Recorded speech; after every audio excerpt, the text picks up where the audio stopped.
In 476 AD, the last Western Roman emperor was quietly retired to a villa in Campania. Yet the Senate continued to meet, the consuls were still nominated, and the official state religion remained intact. The physical architecture of Rome stood as a hollow shell long after its actual power had decentralized into the hands of local warlords. Dying systems pretend their rules are permanent to prevent public panic and retain authority.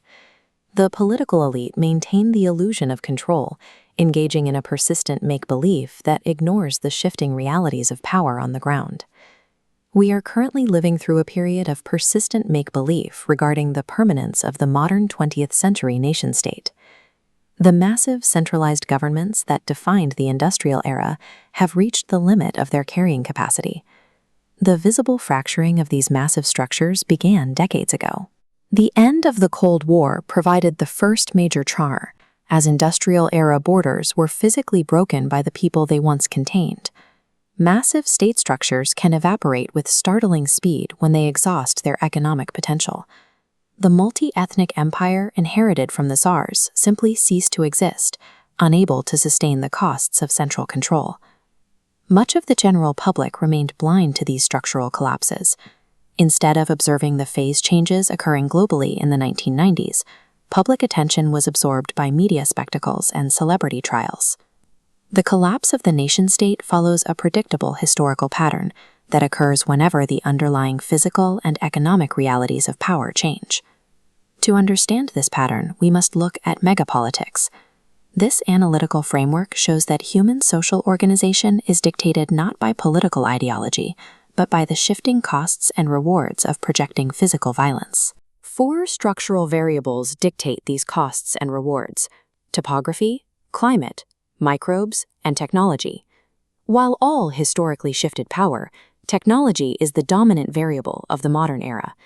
This quadrant operates on 4 sublevers: offense versus defense, infantry equality, scale of violence, and scale of production. Understanding the current information age requires looking back at how these variables birthed the state in the first place. For 99% of history, primeval hunting bands operated as small, mobile units. Moving constantly, they could not store food, possessing zero surplus wealth. Violence yielded zero economic return. You cannot steal what doesn't exist, and mobile targets scatter when threatened. The agricultural revolution altered this math by creating stationary capital. Humans produced grain and claimed the land that could be hoarded, creating a plunderable surplus. This accumulated wealth cannot be abandoned without starving, making farmers highly vulnerable to systemic extortion. This vulnerability generated the original mathematical function of the state. A specialized warrior class emerged to monopolize local violence, extracting a percentage of the agricultural surplus as a tax, in exchange for protecting the remaining harvest from external raiders. Government serves as a mechanical output, required to manage and protect the stationary capital created by farming. By the late modern period, industrial technology heavily favored centralized, massive-scale violence and production. Mass manufacturing required massive, secure trading areas to function optimally. The rigid physical scale of industrial economic production demanded a large-scale protector to enforce contracts and secure supply chains. This introduced economies of scale to state violence, where the per-unit cost of an operation decreases as its overall size increases. A larger territory and army made coercion more effective, forcing human geography to consolidate into massive empires that pooled vast physical resources. The 20th century nation-state functioned as a temporary container optimized for industrial-era coercion. The information revolution disrupted this entire equilibrium. Driven by microprocessing, this shift reverses the megapolitical logic of scale. Microtechnology lowers the size a group must attain to effectively wield and defend against violence. Consequently, the primary factor of wealth production shifts from physical capital, like factories and land, to cognitive, ideas, and encrypted digital assets. This enables cyberspace extrication, the migration of the global economy into a digital domain immune to physical coercion.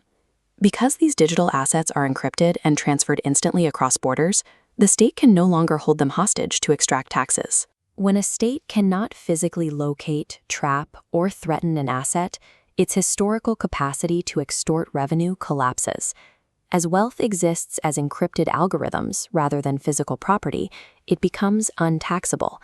Without the ability to monitor these transactions, the nation-state faces a catastrophic shortfall, projected to drain between 50 and 70 local warlords and ethnic factions outmaneuvered collapsing central states, proving that smaller, highly motivated groups could assert local control. The collapse of state funding leads directly to geographic anarchy and the rise of latter-day barbarians. The state's monopoly on violence shatters into localized predation. Even wealthy Western nations experience these fractures. Urban subcultures and sudden riots overwhelm local law enforcement, proving that immense physical scale cannot stop localized chaos. This breakdown triggers moral anachronism. Moral anachronism is the violent, Luddite backlash from citizens who rely on state redistribution and cling to outdated industrial-era civic myths, applying the rules of a dying society to a new one. The transition to the information age represents a dangerous period of institutional death and localized chaos. The ultimate victor of this phase change is the sovereign individual. The sovereign individual is an entity or person whose cognitive wealth and digital mobility make them immune to geographic extortion. Their wealth is generated by ideas rather than physical mass. This reconfigures the relationship between human beings and government. Denationalized individuals will no longer be treated as captive citizens to be taxed, but as highly mobile customers that fragmented governments must court and compete to serve.